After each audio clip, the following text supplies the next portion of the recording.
저희는 기존 새누리당에서는 혁신과 개혁을 이뤄내지 못할 거라 판단하고 고심에 찬 분당을 선언하게 되었습니다.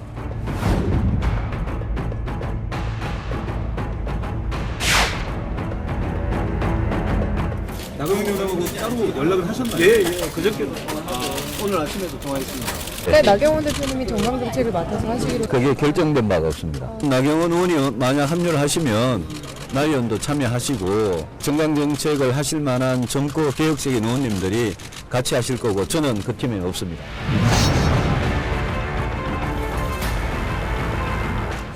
특정에 의한 정당 절대 만들지 않습니다. 완전한 민주정당으로 만들 생각입니다.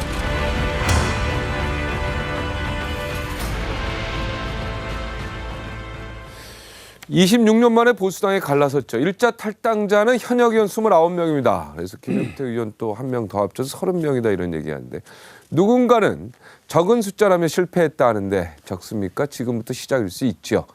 네, 65명까지 보는 전문가들이 많습니다. 진짜 보수한다더니 좌클릭하는 거 아니냐 우려하는 목소리도 나오는데 오늘 이분에게 개혁 보수 신당의 진짜 색깔은 어떤 건지 이야기 들어보겠습니다.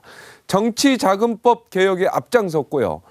반면에 포퓰리즘 정책에는 완강히 반대했던 분입니다. 오세훈 전 서울시장 모셨습니다. 어서 오십시오. 네. 안녕하세요. 지금 소감이 어떠세요? 이제 탈당 선언도 하시고 하셨는데. 뭐 비장한 각오죠. 어떻게든 성공을 시켜서 보수의 괴멸을 막고 네. 그리고 정권을 재창출해야 된다는 절박함 때문에 분당이라는 길을 선택은 했는데 네. 과연 그러한 목표를 이뤄낼 수 있을 것이냐 정말 걱정이 큽니다. 네. 그런데 뭔가 35명은 탈당할 것 같았는데 네. 그 유승민 의원하고의 뭔가 좀 노선 갈등이 있는 건지 나경원 의원부터 일단은 안 들어온 부분에 대해서는 개인적으로 어떻게 생각하십니까? 아마 곧 합류를 한다 그러죠. 네. 뭐 사람 하는 일에 다 어디다 앞서거니 뒤서거니 갈 수밖에 없는 또 갈등 요소도 있을 수 있는 것이고 네. 또 그런 게 봉합이 되면서 또 더 땅이 굳어질 수도 있는 거니까요. 일단 좀 지켜보시죠. 뭐. 네. 유승민 의원의 뭔가 좀 여러 가지 좌클릭된 거 아니냐. 특히 노동개혁, 노동이라든가 경제는 개혁이라고 하는데 그 개혁이라는 단어가 너무 좌클릭 쪽으로 가는 거 아니냐. 이렇게 우려의 목소리도 있습니다. 그러면 이게 어떻게 되면은 우파 정당이 될 수 있겠느냐. 이렇게 걱정하는 분들도 있는데요. 물론 안보는 보수를 표방했지만 이 부분에 대해서 어떻게 생각하세요? 글쎄요. 그런 표현 자체가 저 지나친 단순화라고 보고요. 실제로 정강정책을 마련할 때는 추상적인 이야기를 하니까 네. 뭐 진보 쪽으로 많이 다가가겠다 이런 얘기를 하지만 네. 그것이 이제 법안이라는 형태로 또 정책이라는 형태로 직접 우리 앞으로 다가올 때쯤 되면 네. 그게 그렇게 크게 문제가 될까요? 실제로 현재의 남아있는 새누리당의 네. 정강 정책을 보면 굉장히 좌클릭돼 있습니다. 네. 저도 그렇게 생각합니다. 예, 그런데 뭐 그게 뭐 현실적으로 이루어졌나요? 그러니까 정강 정책이라고 하는 것은 초기에 어떤 밑그림을 그리는 작업이고 앞으로가 현실적으로 어떤 방향으로 정책적인 방향을 잡아나가느냐 이런 걸 지켜봐 주셔야죠. 네, 진짜 이 보수, 이 개혁 보수 신당의 색깔은 정말 어떤 색깔이 돼야 된다고 보십니까? 오늘 오후에 원내 대표 선출이 있었죠. 네, 주호영. 네, 주호영 의원 만들어졌고 그다음에 정책위 의장으로는 이종구 의원님이 네, 있는데 삼선 의원이죠. 네. 재경부의 정통 이재국장 출신 경제 관료 출신입니다. 네. 지나치게 보수화될까 봐 오히려 신경이 쓰일 정도로 네. 그런 데서는 흔들림이 있을 분들이 아니거든요. 근데 실제 일은 그분들이 합니다. 네. 유승민 의원이 하는 게 아니시죠. 네. 모르겠어요. 그분이 이제 대선을 출마를 정식 선언하게 되면 어떤 정책을 전면에 내세우실지 알 수는 없으나 새로 만들어진 개혁 보수 신당이 지나치게 좌클릭할 것을 걱정할 정도의 없다. 인선인가. 사람을 보면 알 수 있죠. 네. 하여튼 이제 4당 체제가 돼서 정치판은 국민이 볼 때는 굉장히 더 어떻게 보면은 활기차게 돌아갈 것 같다는 생각이 듭니다. 네. 법인세 인상 유승민 의원이 주장하지 않습니까? 이 법인세 부분에 대해서 우리 시장님은 어떠세요? 법인세 인상 부분만 해도 그래요. 마치 그걸 뭐 찬성하면 좌파 쪽에 가깝고 반대를 하면 우파다. 지금 일은 그렇게 분류가 되잖아요. 근데 사실 그렇게 하면 안 되죠. 근데 법인세를 인상하게 되면 이것이 경제 성장에 어떤 영향을 미칠 것이냐를 놓고 사실은 경제학자들 간에 논쟁이 있는 정도지 네. 그걸 가지고 어떤 바로미터나 판단의 잣대로 삼아서 이 사람이 좌파냐 우파냐 이렇게 논하는 건 사실은 조금 좀 난센스라고 저는 저도 거기에 동감합니다. 그렇게 생각하세요? 네, 정부의 정책에 자꾸 우파 좌파 따지면 뭐 아무것도 못하죠. 그렇습니다. 네. 더군다나 뭐 유승민 의원이 발의하신 무슨 사회적 경제 기본법이라는 것도 네네. 알고 보면 지나치게 경쟁할 수밖에 없는 그런 그 시장 경제 질서 하에서 사각지대가 있을 수 있어요. 그렇죠. 그러니까 소외된 분들한테 복지 서비스가 점차 늘어나는 추세인데 그 과정에서 일자리까지 창출해가면서 서비스를 제공할 수 있는 어떤 그런 방법론으로서의 사회적 기업이랄까요? 협동조합이랄까요? 이런 걸 규율하는 기본법이거든요. 근데 그거를 관심을 가지고 있다고 그래서 사회자가 들어갔다고 해서 뭐 사회주의자에 가까운 색깔이다. 이렇게 보는 건 이건 굉장히 잘못된 시각이거든요. 네. 뭐 그렇게 본다면 지금 노선을 가지고 뭐 마치 당내에 새로 만들어지는 정당의 내부 갈등이 있는 것처럼 자꾸 그렇게 보도가 되는 것은 저로서는 좀 과장된 측면이 있다. 네, 지금 그런 식으로 자꾸 보도 방향이 가는 거는 이거는 어떻게 보면 개혁 보수 신당 나가는 거에 자꾸 뭔가 태클을 거는 것이다 이렇게 느껴지는데요. 네, 제가 생각해도 그렇습니다. 이게 뭐 한 사람의 생각대로 되는 것도 아니고 당이라는 게. 그럼요. 예, 어차피 이제 전체적인 방향으로 이제 가게 될 텐데 국민들이 이제 원하는 방향으로 잘 보고 갈 것이다 이런 생각 듭니다. 개헌 얘기 좀 해보겠습니다. 아무래도 이 신당파라고 그러니까 이 신당파라고 합시다요. 네, 이번에 네. 개혁 신당, 보수 신당, 이 신당파 같은 경우는 개헌에 지금 찬성하는 분위기죠. 전반적으로 그렇다고 봐야죠.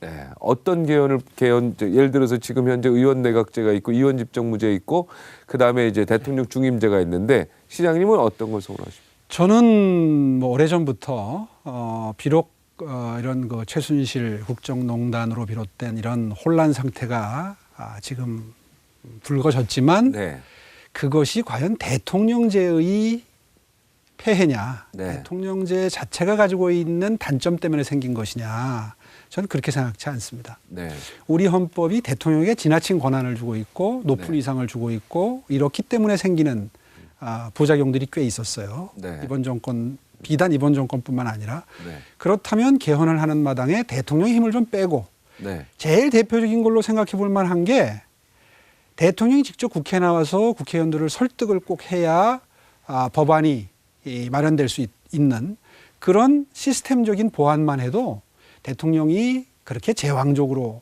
뒤에 물러서서 마치 국회를 이렇게 지배하는 듯한 그런 그 오해는 그런 현상은 최소화할 수 있거든요. 네, 헌법을 바꾸면 됩니다. 만약에 이런 문제점 때문에 내각제나 이원 집정부제로 바꾸게 되면 네, 정말 예상하지 못했던 새로운 부작용과 역기능들이 생겨날 수 있다. 네, 가장 뭐 이해하기 쉬운 예를 들어본다면 아마 이 예를 들면 실감이 나실 거예요. 사실 과거에 국회에서 지나치게 몸싸움이 많고 싸우고 해서 그걸 이제 동물국회. 네, 그래서 어떻게든 좀 점잖은 국회를 만들어 보자고 국회 선진화법을 만들었더니 이번에는 국회 기능이 작동을 안 하는 식물국회가 돼버렸다. 네, 이게 무슨 얘기냐 하면 뭔가 잘못된 부분이 있다고 해서 개선을 할 때 과격하게 해버리면 본질적인 기능까지도 오히려 훼손이 되는 네, 이런 우를 범할 수 있다. 이 대표적인 사례거든요. 네, 우리는 어쨌든 몇십 년 동안 대통령제의 그 시행착오를 겪어왔습니다. 그러면 그것을 바탕으로 해서 문제점을 최소화하는 정도의 개헌을 하는 것이 맞다. 네, 정책의 연속성을 위해서 4년 중임제 정도로 하고 네, 제왕적인 대통령제의 폐해를 줄이기 위해서 임기도 줄이고 권한도 줄이고 네. 해서 또 새로운 시도를 해보는 그 정도의 개헌이 가장 바람직하다. 저는 그렇게 보는 거죠. 대한민국의 여러 가지 국민성이라든가 역사를 볼 때 더 내각제를 하게 되면요. 싸운다 이거죠. 국회 독재는 더 무섭습니다. 네. 지금 현재 계속 국회의 권한이 늘어나고 있는데요. 국민 여러분들께 여쭤보고 싶어요. 과연 지금 현재의 국회에 대통령에 버금가는 권한을 줄 것이냐. 네, 아마 한 번 더 생각해 보시면 아무리 지금 대통령제의 폐해가 이렇게 드러나서 국민적으로 고통을 받고 있더라도 내각제나 이원 집정부제로 갑자기 바꾸자는 이야기를 쉽게 할 수는 없을 것 같습니다. 네. 지금까지 그리고 우리 또 대통령제를 통해서 우리가 지금 쌓아놓은 어떤 배운 교육도 있기 그 때문에 오랫동안 쌓은 시행착오의 노하우는 엄청난 거기 때문에 귀중한 거죠. 거기서 업그레이드 시키는 게 더 중요하다 이런 생각이신데 보수 잠룡 중에서 이게요 1위부터 몇 위까지인가 전부 야권이 1위예요. 1, 2, 3, 4, 5가 그래서 여론조사 면목이 없어요. 근데 오세훈 시장이 그나마 유승민 의원보다도 더 앞서가고 있습니다. 참 그래서 지난 총선에서 낙선한 게 제 개인적으로는 참 두고두고 뼈 아플 것 같다는 생각이 드는데요. 네. 어떠십니까? 사실 뭐 날개축지가 절반은 꺾였지요. 네. 예, 뭐 원내에 있는 것과 원내에 들어가지 못한 거는 참 차이가 많이 납니다. 네. 그런 의미에서 뭘 좀 해보고 싶었던 일들이 많이 힘들어졌어요. 네. 그러나 상황이 이렇게 국가 전체적으로 고통을 겪고 실망을 하는 이런 현 상황을 극복하기 위해서 또 그렇다고 해서 정권을 야당에게 내어줄 수는 없지 않습니까? 네. 그런 의미에서 해야 될 일은 좀 찾아서 열심히 해야 되겠다 하고 마음을 다잡고 있습니다. 네. 지금 7위의 오세훈 손학규가 4.1%인데 유승민 의원은 2.6%예요. 그런데 유승민 의원이 지금 어떻게 보면은 포커스를 더 많이 받고 있는데 대권 도전자로서 유승민 의원 칭찬할 점이 있다면은 어떤 점이 있을까요? 유 의원이 우리 시장님보다 이거는 나보다 훌륭한 것 같다 이런 거 있습니까? 네. 아니 그분 정통 경제학자시죠? 네네. 예, 경제학을 체계적으로 공부를 하신 분이고 다만 이제 그게 실전에 적용할 기회가 있었으면 더 좋을 뻔했는데 어쨌든 경제에 대해서는 뭐 타의 추종을 불허하는 식견을 갖추고 계시고요. 또 국회에 들어와서는 꾸준히 제 기억에 의하면 안보 쪽에 국방위에 배속이 돼서 됐었죠. 네. 국방이나 안보에 대해서 굉장히 관심을 많이 가지고 있어요. 네. 사실 나라를 이끄는 자질 중에 경제와 안보 이게 제일 중요한 두 개의 축인데 네. 일찌감치 국회에서 그런 트레이닝을 계속 받아온 점에 대해서는 정말 뭐 누가 갖추지 못한 그런 경험과 그리고 식견을 갖추고 계시다 이렇게 평가할 수 있겠죠. 아무래도 잠재적으로 지금 현재 상황에서는 가장 잠재적으로 경선에 있어서 가장 나의 경쟁자가 될 분은 어찌됐든 반기문 총장이 되지 않을까 이렇게 생각을 하고 있어요. 우리 오세훈 시장님한테는. 예. 반기문 총장도 확률적으로는 새누리당 쪽보다는 이거 신당 쪽으로 올 확률이 높다고 생각하시죠. 아무래도. 기존의 새누리당보다는 보수 신당 네. 쪽으로 선택할 가능성이 더 높고 네. 그렇게 비교하면 그렇지만 또 과연 입장을 바꿔놓고 생각해 보면 귀국 직후에 기존의 정당을 선택을 하실 것이냐 네. 보수 신당을 포함해서 네. 뭐 오늘 어떤 매체를 보니까 바깥에서 그 독자 세력화해서 말하자면 독자 창당을 한다는 거죠. 네네. 뭐 그래봐야 보수 신당 창당 시기하고 보름이나 한 달 차이밖에 안 나는 거니까. 네. 뭐 그런 계획도 더 현실성이 있어 보인다라는 분석 기사를 봤는데요. 네. 뭐 저도 그 정도 예측밖에는 할 수가 없는 거죠. 네.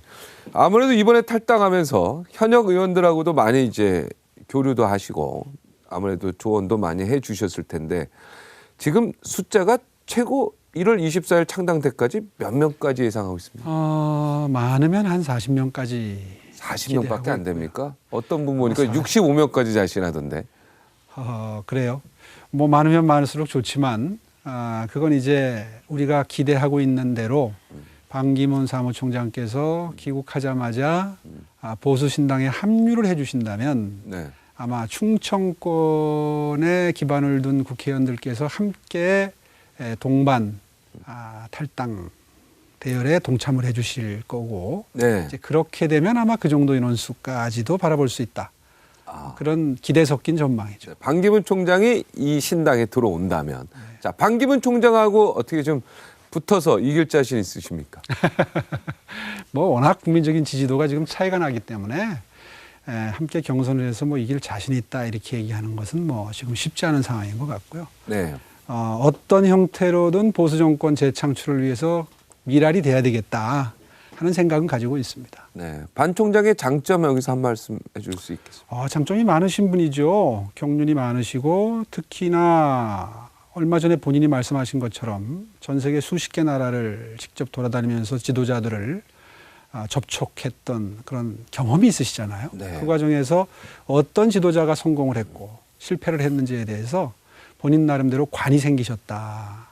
그런 말씀은 뭐 충분히 공감이 가는 네. 그런 그 장점이실 테고요. 또 하나는 최근에 이제 미국의 신임 대통령이 트럼프 대통령이 이제 1월 달에 취임을 하죠. 네.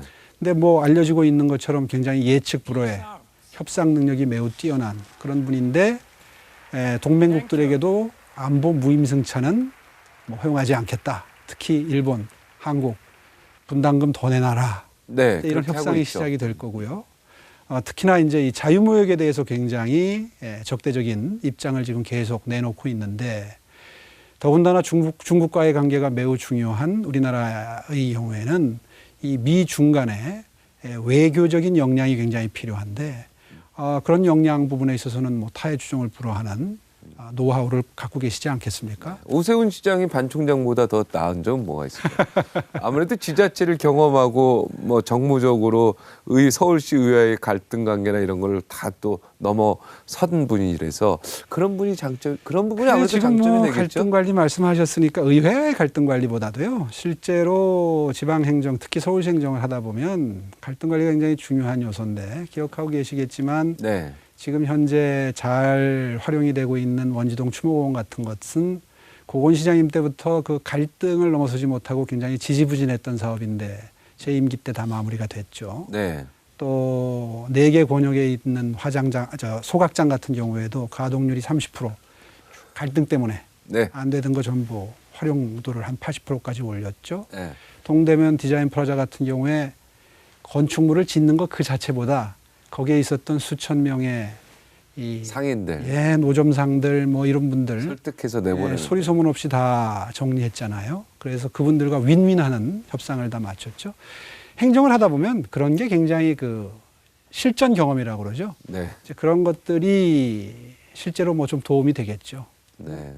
좀- 제가 좀- 다 알죠. 좀 제가 다 쑥스럽습니다. 제가 그 설득하고 막 이런 과정, 소통하는 과정들 그런 게 굉장히 공부가 많이 됐을 텐데 그런 것들이 실제로 정부를 운영하다 보면 중앙정부나 지방정부나 원리는 중요하다. 비슷하잖아요. 당근을 구사하고 채찍을 구사해서 어떻게 하면 갈등을 최소화하느냐. 아마 그런 경험이 너무 그분도 외교 일선에서 거치셨던 그런 갈등 조정 능력이 뭐 또 네. 남다른 바 있으시죠. 오늘 라이브 쇼에 왔으니까 솔직하게 한 질문 드리고 싶습니다. 서울시장 그만둔 거는 스스로 그만뒀잖아요. 예. 그래서 어떻게 보면 안철수라는 인물도 탄생시켰고 박원순이라는 인물도 탄생시켰어요. 그래서 오세훈 시장을 미워하는 어떤 네. 보수 진영들도 많이 있습니다. 네. 솔직히 시간을 좀 타이밍을 거꾸로 돌리면 어떻게 스스로 다시 그만두겠습니까? 아니면 그만둔 건 굉장히 후회하고 반성 많이 했고요. 후회합니까? 네. 다만 당시에 지켜내고자 했던 그 가치, 네. 그걸 가치를 보호하기 위해서 싸웠던 그때 마음가짐은 전혀 양보할 생각이 없습니다. 네. 지금 새누리당, 특히 개혁보수신당에 내가 가서 좀 이것만은 좀 주장하고 싶다 이런 거 있으십니까?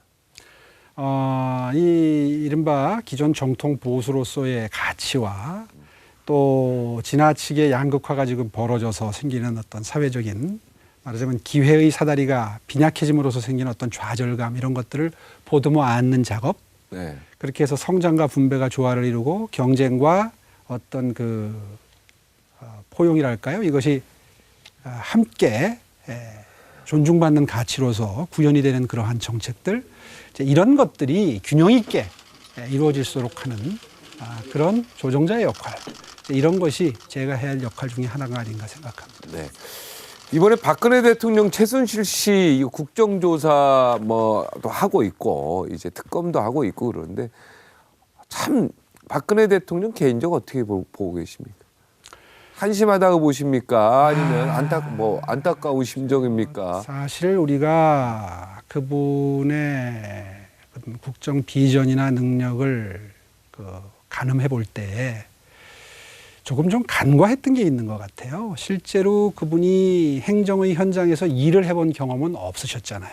그렇죠. 행정 경험이요. 그걸 애써 무시하고 뭐 20대 때부터 퍼스트 레이디의 역할을 했다. 이런 식으로 이제 조금 포장을 했었는데 그것이 지금 와서 생각해 보면 어떤 의전이나 그런 데에 머물러 있었던 것이지 실질적으로 행정의 최일선에 뛰어들어서 어떤 일을 만들어가고 해보고 시행착오를 겪으면서 뭔가 그 경륜을 쌓아가는 그런 스펙의 준비된 상황은 아니었다라는 걸 사실은 우리 국민들이 조금은 좀 간과했던 것 아닌가. 네. 그런 의미에서 지금 현재 벌어지고 있는 이런 뭐 국정농단이나 이런 여지를 주고 사실은 조그마한 조직이라도 다뤄본 사람, 직접 이끌어봤던 사람들은 지나치게 많은 재량을 어느 한 사람에게 주었을 경우에 생기는 종국적으로 나타난 부작용 같은 것들을 본능적으로 알고 있게 됩니다. 네. 그래서 사실은 여러 명의 국장이 있으면 어느 한 사람한테 힘을 실어주는 것조차도 사실은 굉장히 자제를 하고 조심을 하는데 그렇죠. 시장. 눈에 보이지 않는 어떤 그런 비선 실세가 존재한다고 하면 그게 얼마나 왜곡될지에 대해서 사실은 예측을 좀 굉장히 잘 못한 셈이죠. 네. 거기에서 벌어지는 것 때문에 벌어진 지금 실수가 이렇게 네. 크게 국민들을 실망시키고 또 분노까지 하게 되는 이런 일들이 벌어졌다는 거 아닙니까? 그런 관점에서는 그런 점을 좀